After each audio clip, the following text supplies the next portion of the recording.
On Friday or Saturday, Homs province called me. There was great terror.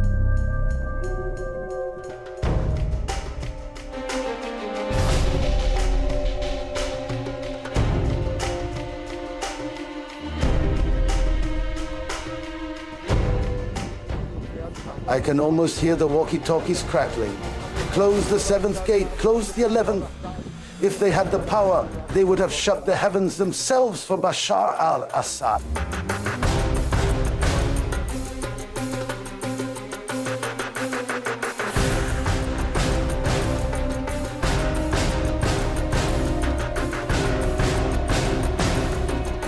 Everything unfolded within just a few hours, from 11 at night until 2:30 on Sunday morning. And suddenly, it was December 8th.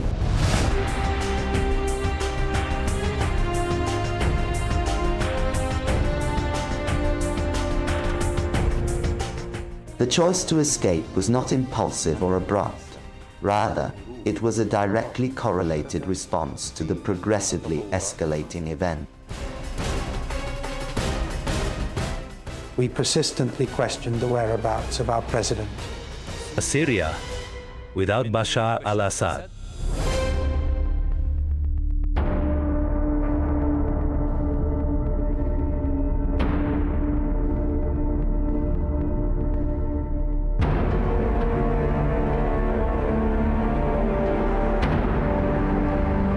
In the heart of Damascus, the once secure ruling class found itself on shaky ground. Trust had started to decay within the inner sanctum of power, and allies began to realign, thus revealing glaring weaknesses that could no longer be conveniently overlooked. In his final days, his grip on power appeared to wane, and the once unassailable leader faced genuine political isolation.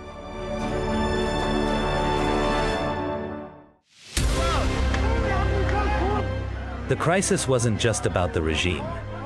It marked a significant turning point in the state's bond with its people, when crowds passionately demanded long-lost dignity and their right to live.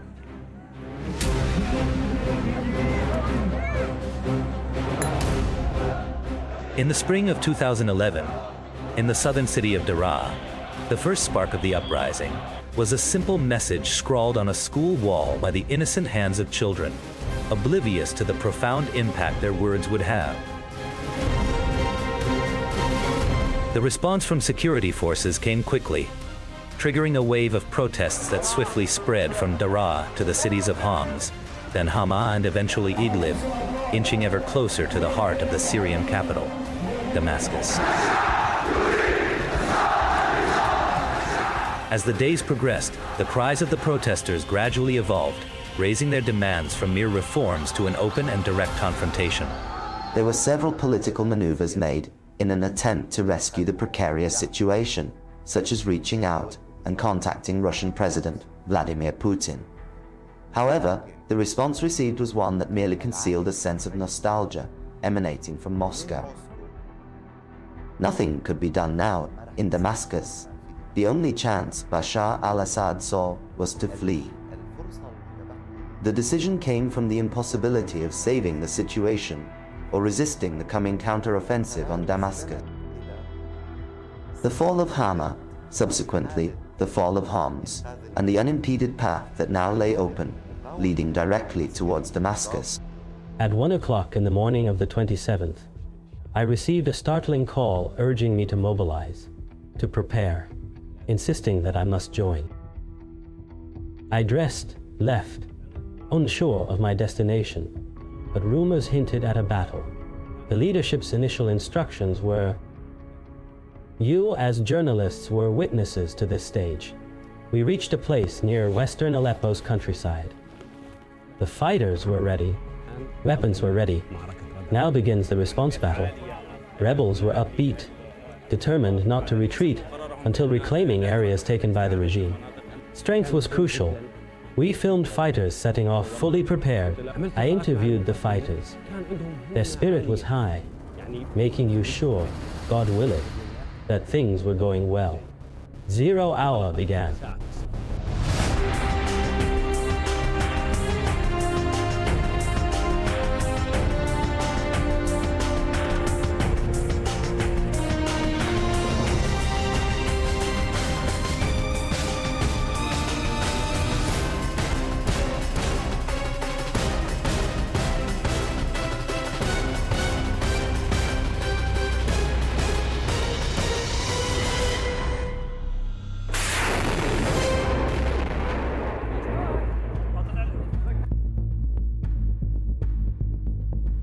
The final events began with a call from the governor of Aleppo at that time, telling me that the military had begun a major assault toward the western countryside of Aleppo. The advance was swift and surprising, with the army witnessing a huge amount of withdrawals.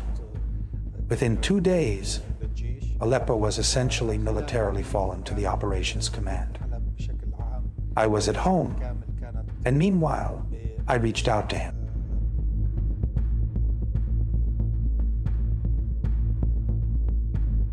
During a call at 10:30, I expressed to him how difficult things were, the fear gripping the streets, and that something urgent had to be done.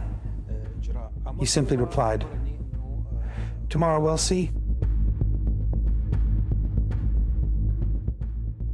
When he received the news, he remained silent and issued no directives.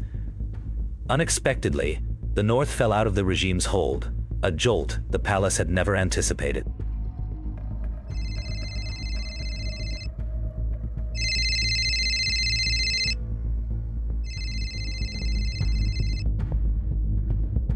Our forces, with a boldness that was commendable, moved swiftly along the entirety of the border, blocking any potential infiltrations.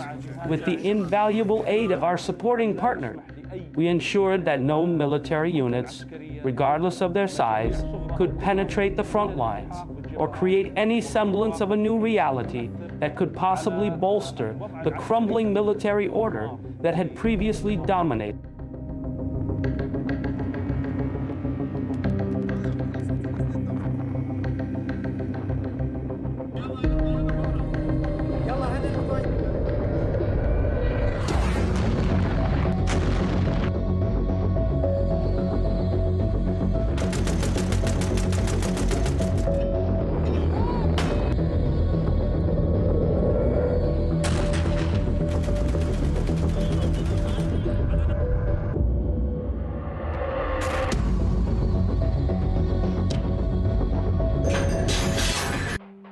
It was a significant moment. We, the fighters and operatives, were instructed to publicly announce the severing of the M5 highway, the principal lifeline connecting Aleppo, Hama, Homs, and Damascus. Even though it was not fully seized, a crucial opening had been created, a major breach. They brought us, the media, to it, and we declared the highway closed, Aleppo's lifeline cut. It sparked real fear and panic in the regime and the Iranian. Then, the withdrawals started. These were our initial moments spent on the M5, the principal highway that stretches between Aleppo and Damascus, the two symbolic poles of Syria. Was there a skirmish in Aleppo? Hama saw only limited combat. How about Homs, or in the rural areas of Damascus? Consider this, it's a 200-kilometer stretch from Homs to Damascus. Any conflicts there? Not at all. What about the towering walls of Damascus? None there either. Were there any clashes to the west or east of Damascus? No battles in Dara or the coast either. The battle never occurred. As PM, my main liaisons were the governors. The Aleppo governor was devastated and fled, while the Idlib governor reported stability initially, then considered fleeing. To an airbase, escaping to Hama via military plane. Meanwhile, Idlib's governor initially assured me of their resilience, but soon began discussing fleeing from the advancing command force. On November 30th, 2024, Aleppo experienced a sudden and unexpected pullout of regime troops from their positions inside the city.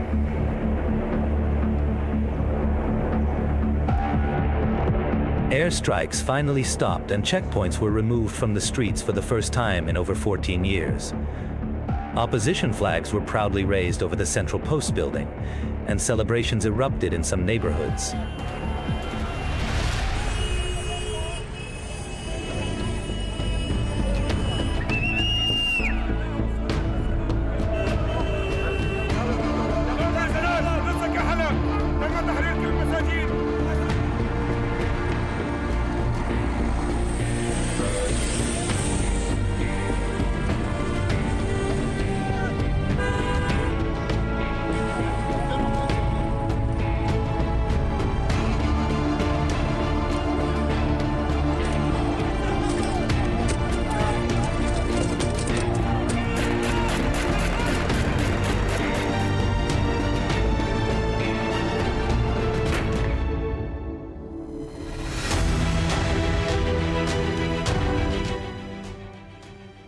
On the eve of Aleppo's fall, after his meeting with President Putin, the Russian military attaché was a close escort back and forth. So, I'd say, things began to take a terminal turn. Up to Saturday, which falls on December 7, and before the frantic calls from Bashar al-Assad to Putin are met with no reply. Aleppo has returned to center stage amid sharply differing international coverage, as political labels and military assessments varied widely. However, on the ground, from a city worn by war, the pullout clearly signaled a significant shift in control.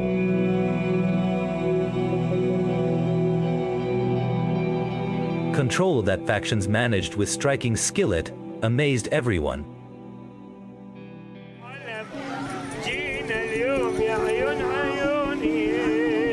We came today, my love. We came to the citadel, my love. Oh, mother, my strength is gone.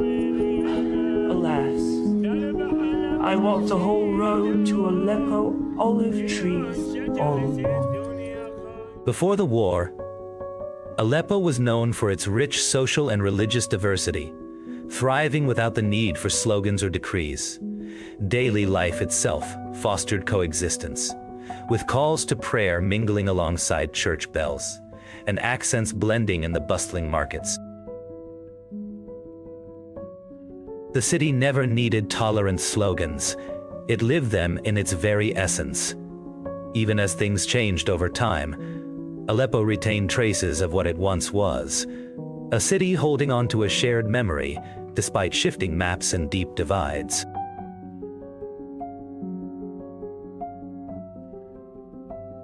In long and drawn-out wars, losses aren't only measured in rubble.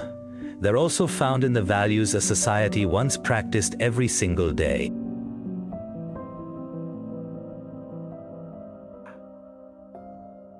When the insurgent forces first made their entrance into the city of Aleppo, all the young men who knew me from our shared time in Idlib, they all sought me out. The chief greeted me and asked if I wanted to speak with the Sheikh. Certainly, I responded, then proceeded to express my congratulations on the newly achieved liberation. Aleppo was now emancipated. He responded with a clear directive: tell your people to strive for excellence in everything they do, to elevate their standards from what they were before. Whether it's safeguarding churches, endowments, homes, factories, or offices, let them revel in the Christmas festivities, ring their bells, adorn their squares, erect their trees. We were on the cusp of the holiday season then. Aleppo embodies the diverse sects and ethnicities of Syria. The regime, a criminal entity, recognized this truth and for decades attempted to sow discord and division among these groups, but ultimately it failed. Aleppo endured, and so did its remarkable social fabric. Protecting Christians and other minorities in Aleppo was a critical red line. From the ops room, the order was always mercy first, and that message truly mattered. It affirmed that you're in the right, and they genuinely are our brother. We worked closely with the new authorities to calm people's fear and build trust. We held several meetings as Christian heads of churches and with the state. And this time, the state stood with the people. For the first time,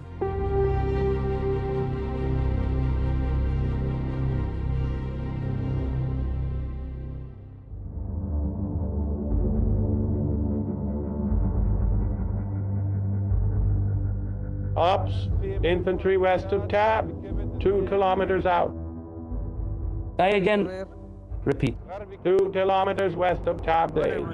Copy. Copy.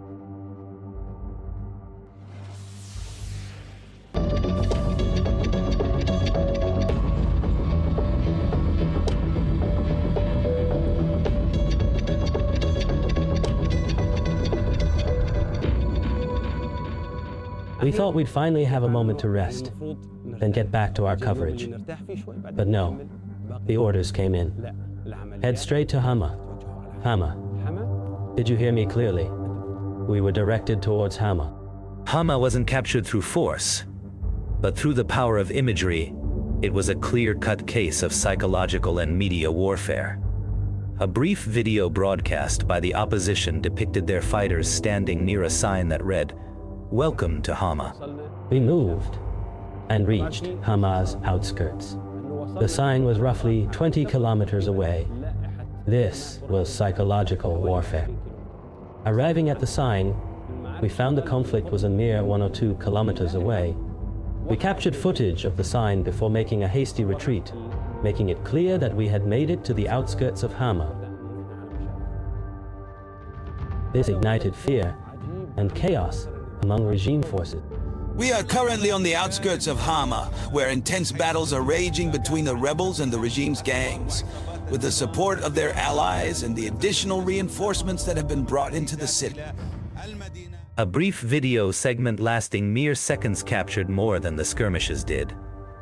On-field disarray, unsanctioned retreats, and a total absence of official clarification.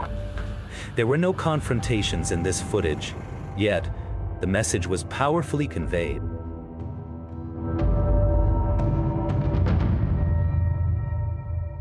The battle's focus wasn't in the city,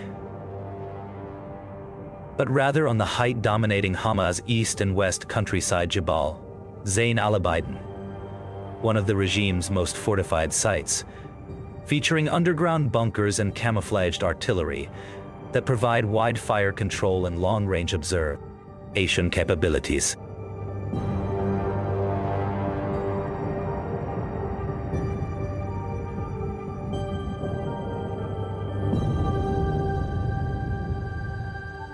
The problem was that Mountain Zain al-Abidin, high peak over most of Hama's rural belt and the city.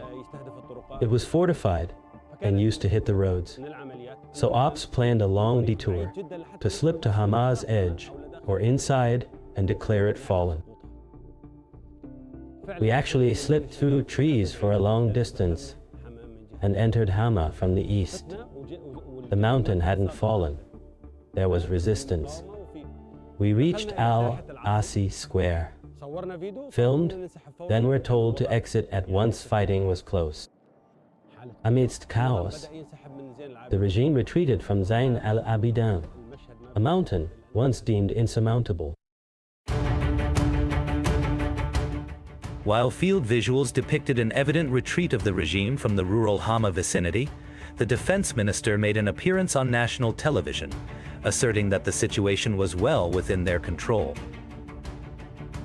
The observed shift on the battlefield was characterized in official communications as a deliberate part of a strategic plan, rather than being perceived as a defeat.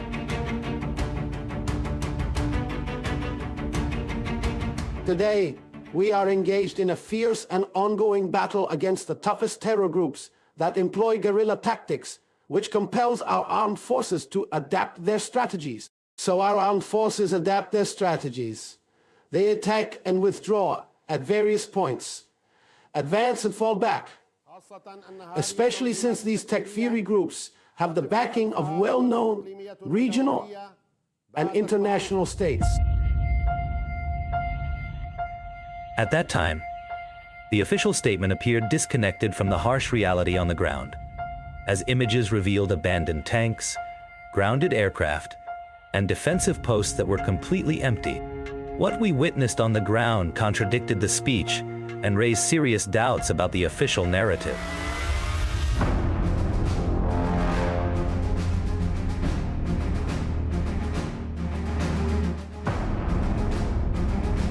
we strongly urge our people to remain patient and steady, trusting that we will not relent in our efforts to restore security to the areas seized by the terrorists. The Syrian Arab army, as you have known throughout this long war, will continue to stand as the solid dam. On the contrary, it was a brittle system, but it fed every claimant their share. And I think Bashar al-Assad worked by the creed of the last Abbasid caliph. Baghdad is enough. He would grant every seeker what they desired in order to keep that chair secure.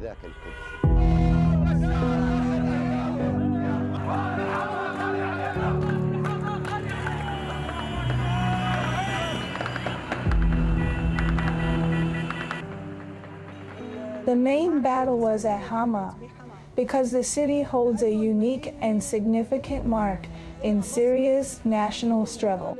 It suffered and paid dearly, the Hama massacre among other costs. It suffered in silence. Few spoke of it, in Syria or abroad.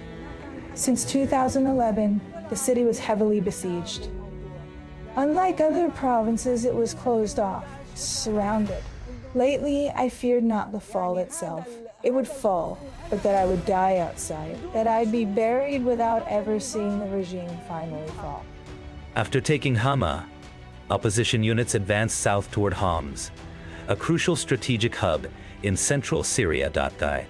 On Friday or Saturday, Homs province contacted me, and there was panic everywhere.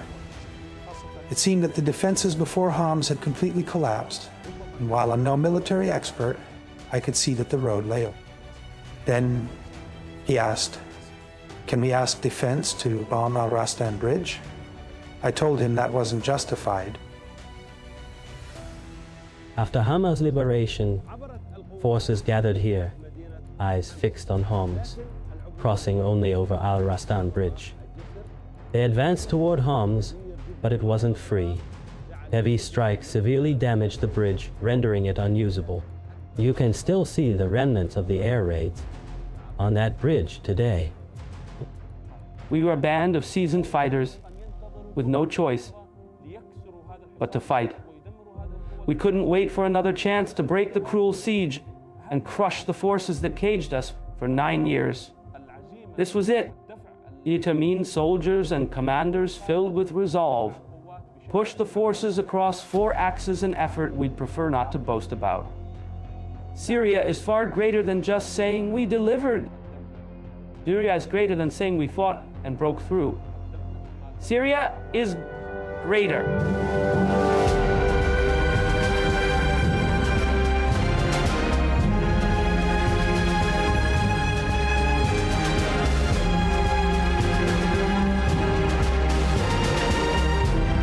By evening, we were getting close to Homs. Resistance from the city's north was fierce, and the jets were relentlessly bombing. We waited patiently, and as night fell, the lads finally began to enter. As usual, the first aim was to open the prisons. You can't imagine the welcome we got in Homs. And Homs is special, you know that. Fireworks and celebrations lit up Homs like it was daytime. This was around midnight, close to 1 a.m.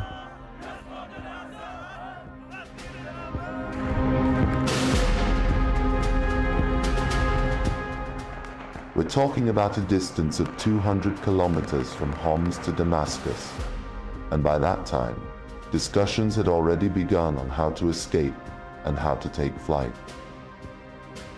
The only option left was the sky, not the ground, and on Saturday night, December 7th, the Russian military attaché made a visit to the People's Palace. A session was convened to discuss one critical objective: how to ensure the secure transfer of Bashar al-Assad and his entourage from the heart of Damascus to the international airport, how to safeguard the flight from Damascus to Hama, and to prepare the aircraft accordingly. I received a call instructing me to keep moving towards Damascus, with plans to encircle the city by morning. and it was around 1 a.m. We aimed to impose a ring around Damascus at 3. As events were unfolding quickly, All of this unfolded in just a few hours, from 11 at night until around 2 or 2:30 on Sunday morning, and it was now December 8th.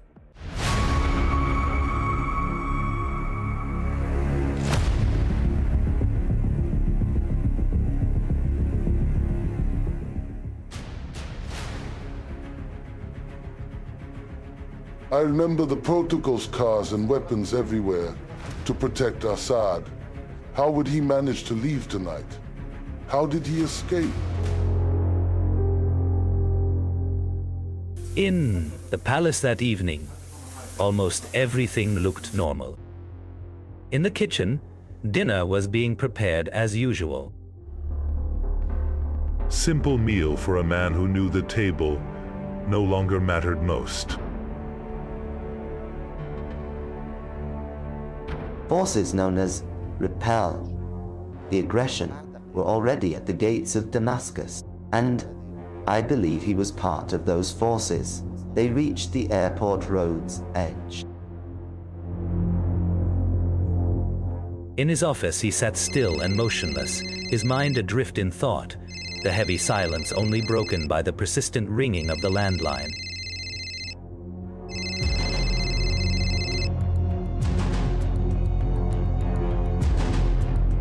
At Damascus Airport, a plane landed without prior notice, guided straight to a closed side runway. Its timing and path were off protocol.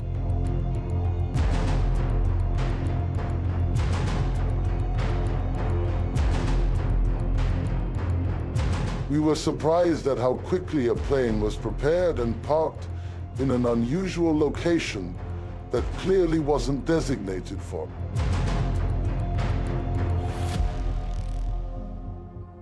Our curiosity was piqued. Something significant was unfolding. What could it be? Inside the palace walls, unusual movement was noted. 2 cars entered quietly through the back gate, avoiding routine routes and unseen by the guards. That night's actions broke all established protocol.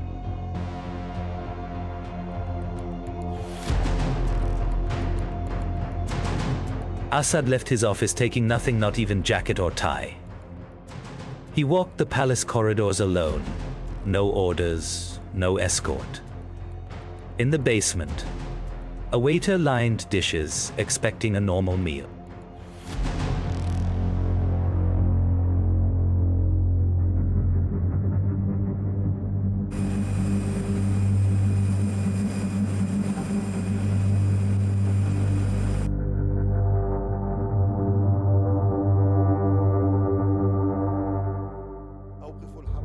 Stop movement, shut the gates.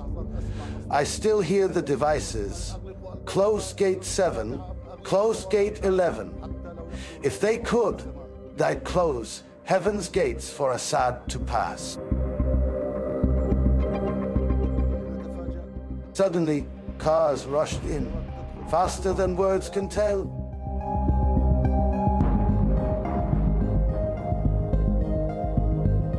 And suddenly Assad climbed aboard the plane. His entourage left their cars behind, doors wide open. No farewell, no announcement before departure. Just a silent withdrawal by a man who has nothing left to say, moving as if the place itself had suddenly turned foreign, as if the end, long delayed, was now unavoidable.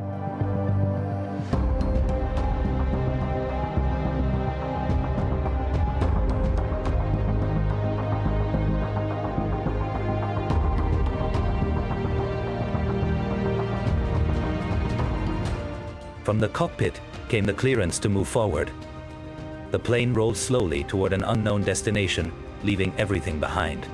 Assad sat by the window, staring at a city he was leaving behind, just as it was leaving him, in silence. A clear break marking the end of one era and the beginning of another that was just starting to form. Past 3 a.m., The plane took off, then landed at the Russian base. A new tense phase began. Reports said Assad and his sons stayed for hours in a private hall at Maimim. His entourage also waited for a plane able to evade radars, secured to fly safely to Moscow, where Assad landed for the first time without title or office, a fugitive in guilt. The palace lights dimmed.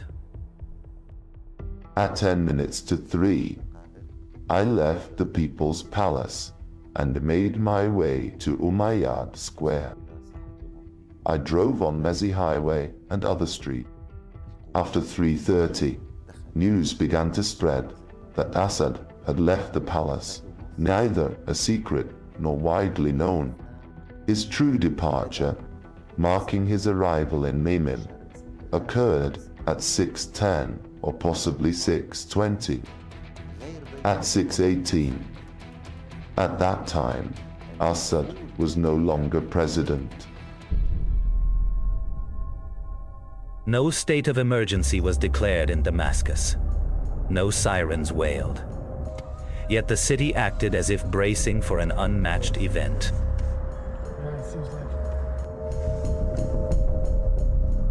Roads were nearly empty. Fear spread ahead of the news into homes before official reports.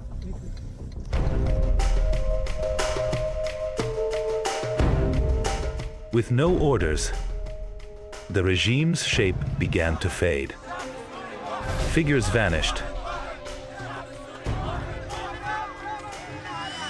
Slogans no longer raised. Sights pulled from command.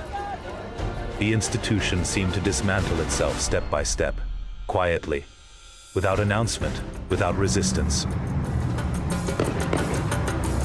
The same unsettling picture repeated in other corners. Weapons abandoned, uniforms left behind without their owners. A system quietly collapsed in shadow as it slowly departed into the darkness.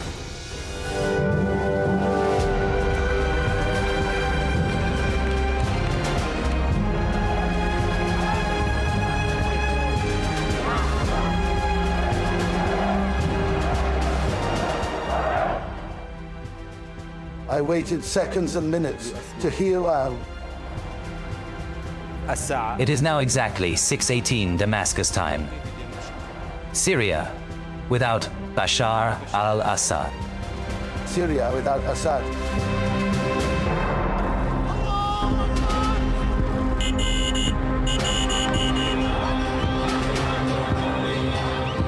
When Hatim's song played, "Hold Your Head High, You're a Free Syria," they danced, and I danced with them despite all Syria's pain.